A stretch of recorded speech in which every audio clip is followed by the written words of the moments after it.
Welcome back to the Movie Draft House. I'm your host, Mark, and I'm joined by co-host Jeff. I almost knocked my drink over. What up, Mark? How you doing? Hey, got drinks in hand. If you're watching on the YouTube, check my Fresca. It's the best sparkling water around. Oh, let's not do this again. It's not sparkling water. Hey, Jeff, but happy anniversary to you. Happy anniversary, Mark. 4 years, man. Feels like it's been forever. It honestly kind of feels like it's been longer than 4 years. Like, we've been doing this so long. It's like we've always been doing it. So it is weird. Is because, like, this is part of life now. I mean, I don't know the way to put it. It's like it's our weekly get together. However, our friendship has grown so much that I'm welcoming you into my house. Yep. We have a designated space that we record in, and when we get together to record, it's designated space. But like 200 and some odd 12 episodes later, we're still kicking, and that's a great thing. Yeah, we're doing it.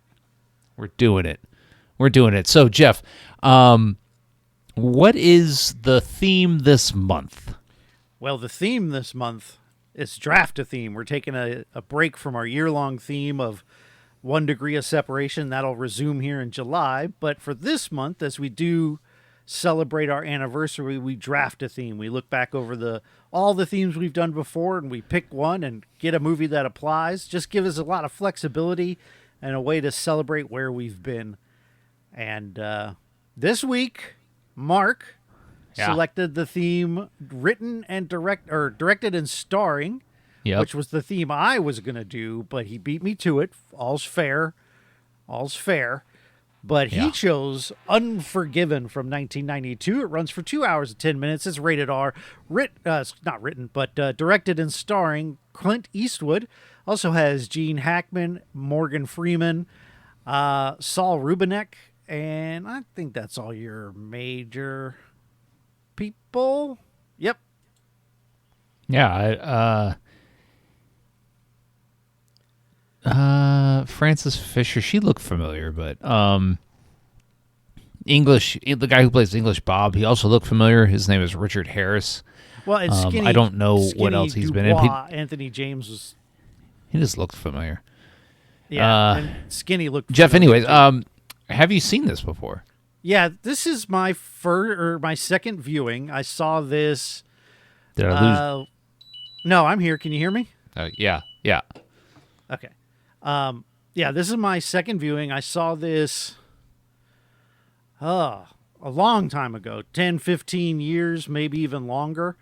It was when I was on sort of a big Western kick. One of my favorite movies ever is Tombstone. And while I was kind of perusing various Westerns, this is one that I remember when it came out having a certain level of mystique to it. Like people, this won Oscars and stuff, but I remember it being kind of a big deal. A lot of people went to see it, at least in my circles. And I was 12 when this came out, so it definitely wasn't in my wheelhouse at the time. But I remember it being something that people cared about. It had a budget of $14.4 million, and in the States alone grossed 101. So clearly made its money back. And so watching it the first time, I really enjoyed it. It's something I really liked. I never went back to it because I remember it being a bit on the slow side. But I remember really liking the pace of the movie, even though it was a little slower than something like Tombstone. How about you? So, yeah, I'm gonna go ahead and just fall on the sword here. Here we go. I don't think I'd ever seen it before. Okay. And I think maybe I had confused it with another Western. And my wife just came in showing me an outfit she was wearing. But I don't remember any of this movie. And I'm kind of shocked that I don't. If I've seen it before, I did not remember it at all. I mean, it did come out in 1993, but I think I confused it with another maybe Clint Eastwood Western. I don't know. I mean, he's been in a lot. Yeah, right. But I did not remember anything about this one. Maybe I remember the prostitute getting her face cut up at the beginning, but that was really it. So this was really a first watch for me, and I mean, dive right in. This movie makes it for me because of Gene Hackman's performance. Okay. I really, he did win an Oscar. He really, and I went back and I looked at like all-time cinema villain rankings, and he's up there. Yeah. Little Bob or Little Bill or whatever his name was, consistently ranked in like the top 15, top 20 of all-time great cinema villains. And at watching this, I was like, man, this guy's ruthless. I mean, he's charismatic. He's imposing. He's ominous. And like every scene that he's in, you're like, oh shit, he's gonna fucking murder this dude.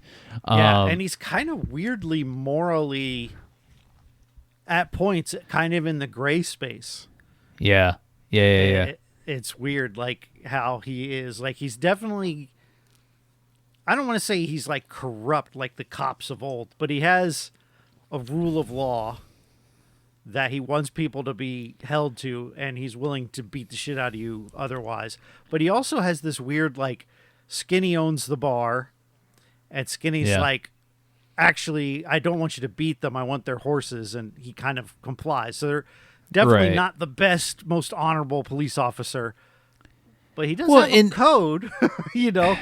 Well, but like, that's kind of the thing about this Western and that era and these types of films is that, you know, everybody kind of makes the law themselves. Every town is ruled by some type of lawman, I'm using quotes, who kind of just make the law. And in this town, whatever the town is here in this film, where small Bill, Little Bill, tiny baby Bill, tiny baby Bill, little baby Bill. Yeah, come on. You know, he kind of just makes the law, and the film is really his movie, even though it's Clint Eastwood's movie, and at times it's Clint Eastwood, Morgan Freeman's movie. But I really feel like the performance here is like kind of home run-esque is Gene Hackman, and honestly, it's the best Gene Hackman performance I've seen. And I'm not some big Gene Hackman fan, but I've seen a good chunk of Gene Hackman's films. The now late Gene Hackman, but yes, the now late Gene Hackman. But yeah, he no brainer for him to win an Oscar for this. Kind of surprising that Clint Eastwood won an Oscar for this, but for directing, best actor, leading actor, he was nominated. Oh yeah, for acting, he was nominated. He won best director, and the film won best picture.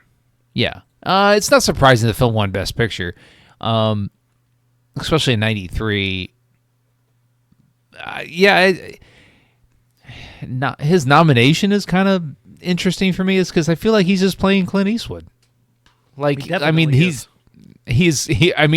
every Clint Eastwood performance, I feel, is him just kind of walking with a swagger and being kind of badass. Being grizzly and grumpy. Yeah, correct. But here, growl to him. Here, I feel like he's a little bit on the softer side in this film, and it's one of the more softer type performances I've seen from Clint Eastwood. simply because like the movie starts out, and he's got 2 kids.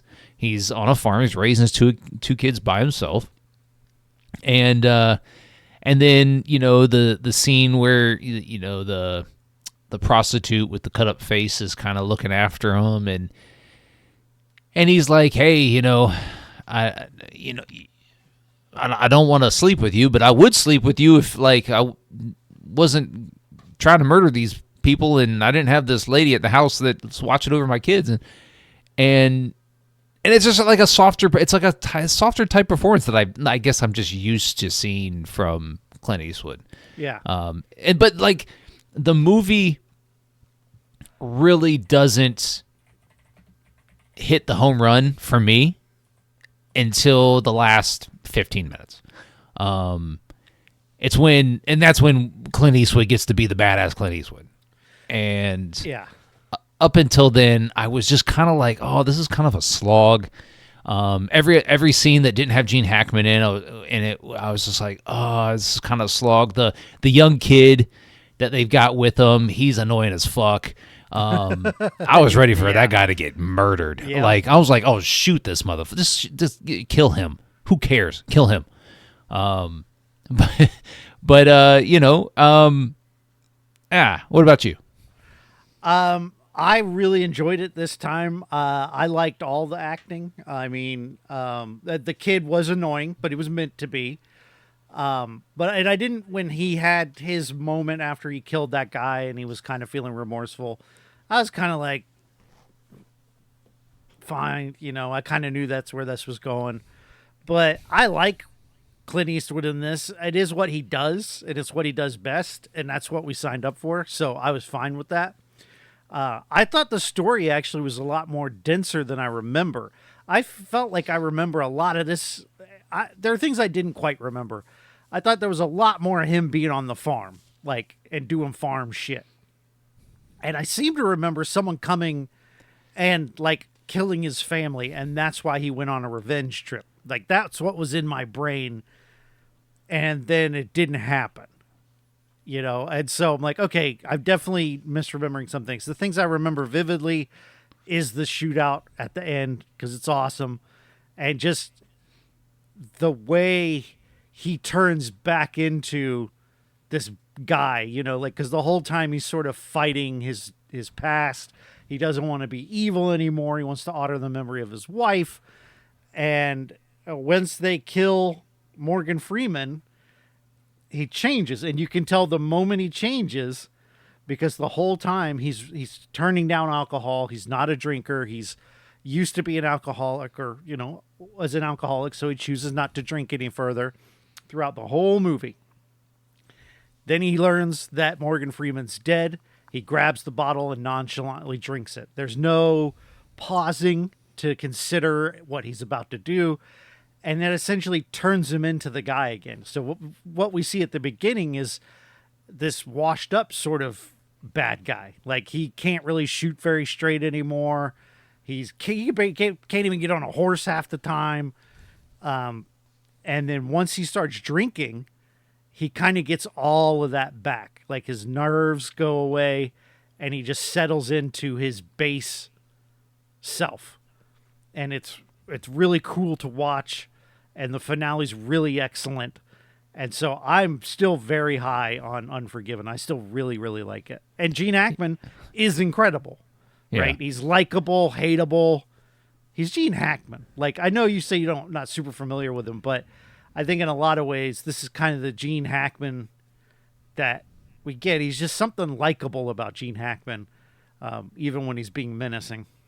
Well, I mean, this is almost the perfect Gene Hackman type role, in my opinion. It's because he's playing the sheriff of a town, right? And what we know about sheriffs of the Old West is that they were the good guys. Right. Were they? And we're right, and that's the thing is so this kind of turns that on its head, and Gene Hackman gives this awesome villainous performance where everybody that goes up against Gene Hackman in this film, the English Bob guy. Mm-hmm. Kind of the perfect example is that Gene Hackman just whoops his ass, and then he throws him in jail, and he gets the Beauchamp guy, and he's like, "Hey, you can write my story," and Beauchamp's like, "Okay, yeah, let me live," and the English Bob guy's in the jail, and he's like, "Hey, grab this gun and give it to him," and like you can just tell, like, I mean, it's a tense scene, is because the Beauchamp guy, he's like, "Oh shit, maybe you are gonna kill him, or maybe English Bob's gonna kill this guy. Either way, maybe it works out." And English Bob, he almost grabs the gun, and he thinks twice, and he doesn't, and then Gene Hackman goes over to him and dumps the gun's bullets out, and we see that it was loaded. And then he tells English Bob, he goes, "Hey, you made a wise choice. I was going to kill you." Yeah, and they do a great job too of establishing English Bob as being like this badass, right? He can shoot, right. He can get it done, and he's not really scared of anybody. And then he sees Little Bill, and it's like, oh fuck, oh yeah, fuck. So and I really like the decision to not kill, to have Morgan Freeman's death be off screen, is because the moment that the woman comes to Clint Eastwood and gives him the money and tells him that Ned's dead, and Clint Eastwood's like, "What the fuck you talk about? Ned's dead. Ned ain't dead. He riding south." And like you as us as the audience, we're like, "What the fuck you talk about? Ned's dead. Ned ain't dead. I ain't seen him die." And so the realization that this established character, this Morgan Freeman, like of all actors, I mean Morgan Freeman, this moral guy, he's just he's Clint Eastwood's right-hand man, kind of Eastwood's compass a little bit. And, he has this unceremonious off-screen death. And then the last time we see him is he's laid up in a casket outside the saloon, with a sign that says, "This is what assassins get." And like, we know that once we see that shot of Morgan Freeman in the casket, we know everybody in that saloon's about to die. Right. I mean, I even thought that like Clint Eastwood wouldn't make it out of there, but the entire bar is going to die. And it's just that it's that moment. And Clint Eastwood's he's a super talented director with these types of films. But however he does it, he captures the essence of impending doom really well.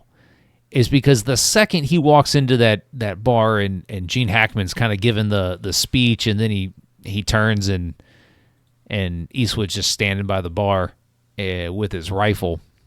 I love that shot. I mean, it's great. Like, because you don't even see him come in, but like it's like this wide shot, and Hackman's in the middle, and he's talking about, "Everybody rest up. Tomorrow we're going to hunt these guys down, and we're going to get them."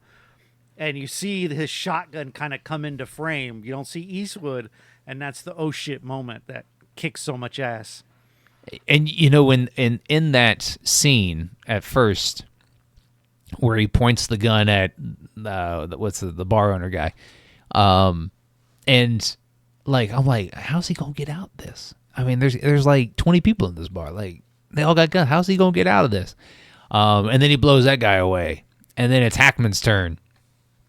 And then how the scene just unfolds, where he just like lucky. I don't know how to describe the choice and why nobody could hit him at close range, but he just like bit unbelievable. Right. He just like he ducks down and nobody can hit him, and then he stands up and he starts blowing people away, and I'm just like, I'm on board. Cool.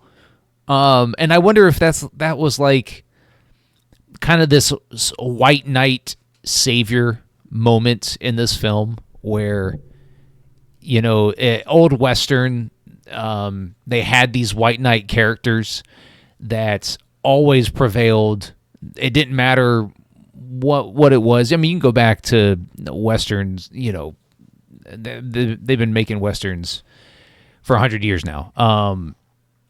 And TV shows, the old Western TV shows, they always had at least one character that was always the savior of the town or the people and all this. And I felt like in that moment, Clint Eastwood decided to make his character that type, where nothing was gonna happen to him. And even when Gene Hackman gets shot and he's the last one and he's still alive and he reaches for the gun, and at the moment I'm like, oh, is he gonna get Eastwood in the back and they're both gonna die? He takes a shot of whiskey, and then he goes and he blows, essentially blows Eastwood away, or no, Hackman away. I was waiting for you to say away. He essentially goes and blows Hackman. That'd be a twist of a film. Well, I mean, I downloaded the wrong one. Parody of this, we don't know. Unforgiven Sins. That's what the porn's called. Unforgiven Kinks. We can do better. Unforeskin given. Not so sure. Unforgiven. I mean, I don't necessarily like. I mean, I get the ending where he just kind of rides off, and the title card tells us that he took the knifed up lady with him, and I just like, and it shows him back on the farm, and then it doesn't show him on the farm anymore, and it's just the sunset on that farm, and I mean, it's just this is a Western, yeah, and like through and through, this is a Western. Well, and for once, I agree with you. You nailed it. It's a Western. Yeah. Well done. I mean, I don't know. There's this film, like you said, it's dense. The story's dense. The performances are dense, but it's pretty straightforward. Yeah. These guys get hired to kill some cowboys, and they kill some cowboys. Along the way, they get on the radar of the sheriff, and then it turns into that tale of revenge. A very brief tale. I mean, if I could nitpick and say one thing I did not like, is that I did not like the film waiting till the last 10 minutes to show us Clint Eastwood the badass. Yeah, but that's kind of the point. I mean, like, one of the things I also liked is this movie looks great. There's a lot of really great shots of them, like when they're on their horses. It's very dark, though. Going through the wheat and stuff, and the backdrops and the settings are all gorgeous. So I thought, like, it's really nice to look at. The acting's really good.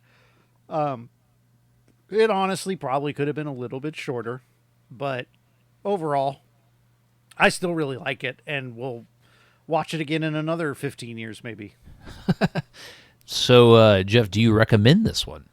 I absolutely do. This is a really great Western. It's not my favorite. That's still Tombstone, but it's pretty great. I like it a lot.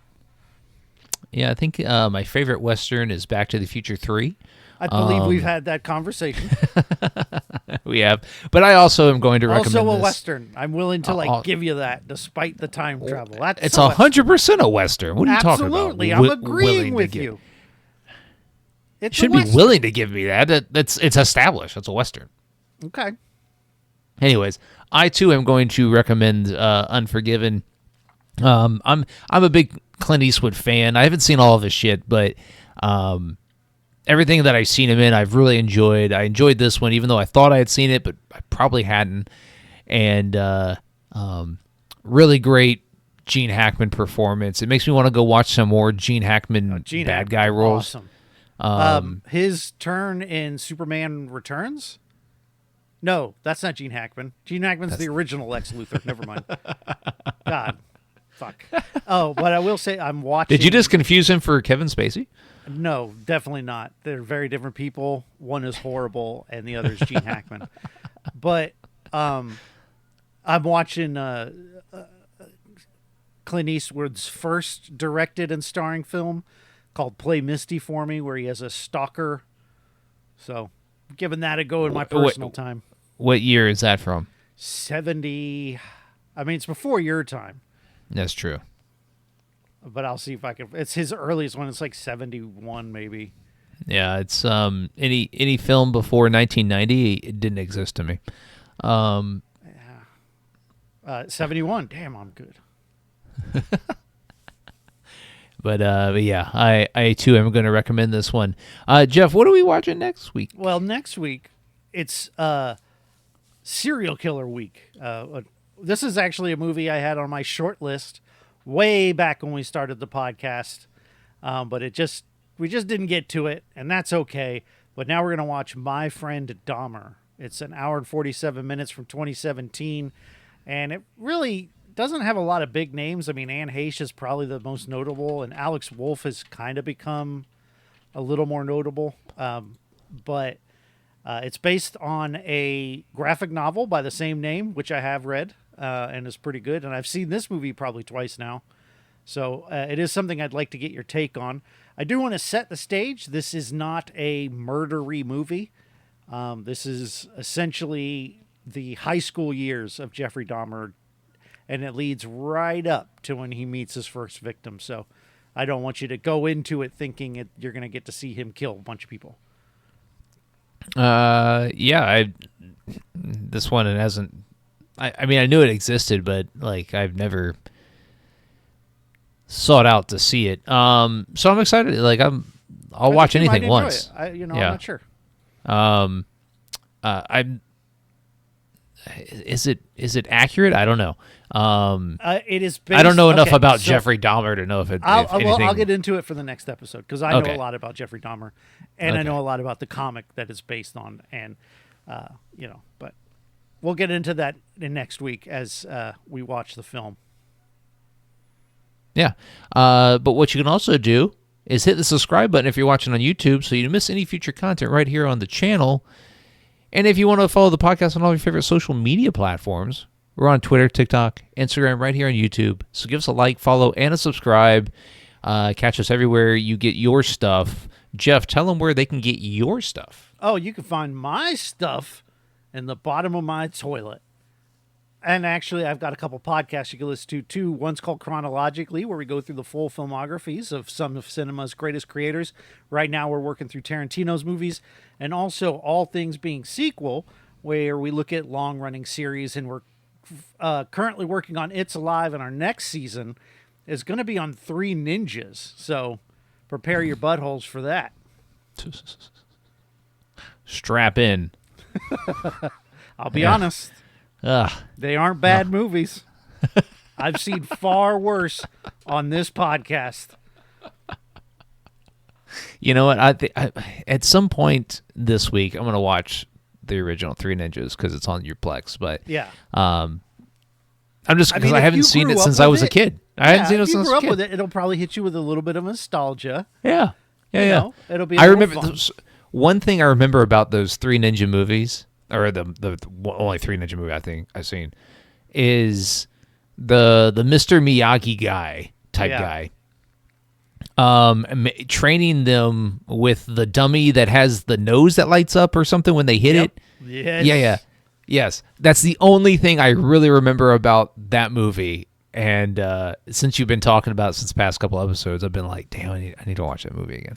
I can say the first movie has obviously the original boys. The second movie was actually filmed after the third film. And so the third film has the original trio. The second film does not. But so like if you like the first one, I'd actually say you could jump over to the third one, knuckle up, and get the same characters. What the fuck kind of sense does that make? I don't know. I don't know what happened. Like, why would they have done that? Rights? I don't know. Oh, I'm not going to. I don't care. But yeah. Anyways, Jeff, any last words? Nope. See you next week.